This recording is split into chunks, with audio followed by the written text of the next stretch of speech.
उमरगा लोहरा विधानसभा मतदारसंघात भारतीय जनता पक्ष व महाराष्ट्र राज्याचे मुख्यमंत्री देवेंद्र फडणवीस यांनी केलेल्या आव्हानानुसार सर्वसामान्य कार्यकर्त्यांना संधी देण्याचा निर्णय घेतला आहे.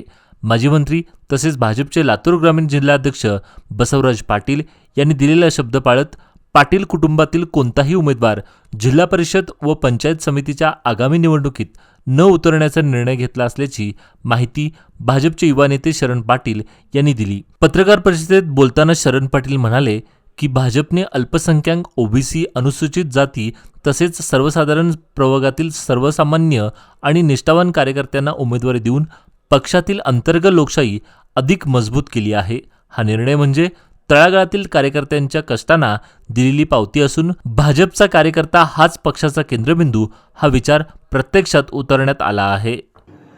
नमस्कार. आज भारतीय जनता पार्टीच्या वतीनं इथं उमरगा लोहारा तालुक्यामध्ये धाराशिव जिल्ह्यामध्ये आज आपल्या गटातील व गणातील सर्व उमेदवारांचं आज फॉर्म आम्ही दाखल केलेला आहे आणि माननीय मुख्यमंत्री आदरणीय देवेंद्रजी फडणवीस साहेबांच्या धोरणानुसार पार्टीने जे धोरण ठरवलं होतं की कार्यकर्त्यांना या निवडणुकीमध्ये प्राधान्य आपण दिलं पाहिजे, त्या धोरणानुसार आपले माजी मंत्री तथा लातूर ग्रामीणचे अध्यक्ष आदरणीय बसवराज पाटील साहेबांनी 2 महिन्यापूर्वी जाहीर केलं होतं की पाटील परिवारातून कोणीही या निवडणुकीवर थांबणार नाहीत आणि सर्वसामान्य कार्यकर्त्यांना या निवडणुकीमध्ये स्थान देऊन त्यांना जिल्हा परिषदेमध्ये पदावरती बसवण्याचं काम सर्वसामान्य कुटुंबातील व्यक्तीला आपण बसवलं पाहिजे भारतीय जनता पार्टीकडून. आणि त्या धोरणानुसार आज आलूर गटातून आमचे मदन पाटील यांना आपण उमेदवारी दिलेला आहे. ते कधे गटातून त्यांनी निवडणूक लढवण्यासाठी खूप चांगली तयारी केलं होतं. पंचायत समितीचे सभापती होते आणि त्या ठिकाणी युती झाल्यामुळे आमचं आणि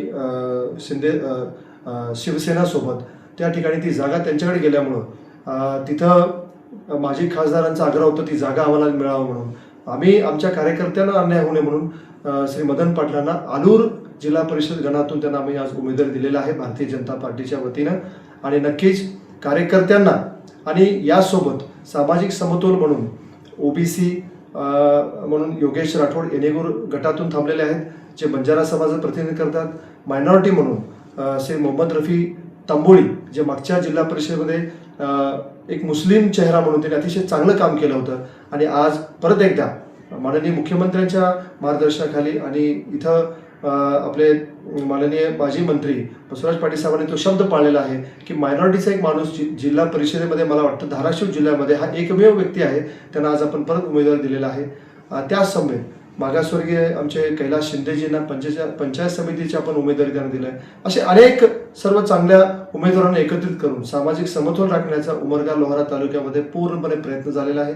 कारण युती झाल्यामुळं काही ठिकाणी आता बरेचसे आमचे सर्व कार्यकर्त्यांनी अतिशय चांगली तयारी केलं होतं पण त्यांच्यावरती थोडंसं आता युती कारण युती म्हणून व्हावं म्हणून माननीय मुख्यमंत्री महोदय परत उपमुख्यमंत्री एकनाथजी शिंदे साहेब या सर्व वरच्या लोकांनी ठरवून राज्यामध्ये प्रत्येक जिल्ह्यामध्ये युती व्हावं आणि एक चांगलं लोकांसाठी आपण येणाऱ्या काळामध्ये जिल्हा परिषदच्या माध्यमातून काम व्हावं आणि त्यासाठी प्रयत्न केल्यामुळं काही ठिकाणी आमच्या कार्यकर्त्यांवर जागा वाटाघाटीने इकडे तिकडे झालेला आहे. पण मला वाटतं कार्यकर्ते हे नक्कीच या निवडणुकीमध्ये मेहनत घेऊन आम्ही सर्व सोबत आहोत. कार्यकर्ते म्हणून नक्कीच जिल्हा परिषदेमध्ये भारतीय जनता पार्टीला घवघवीत यश संपादन करून देण्याचं काम आम्ही करू.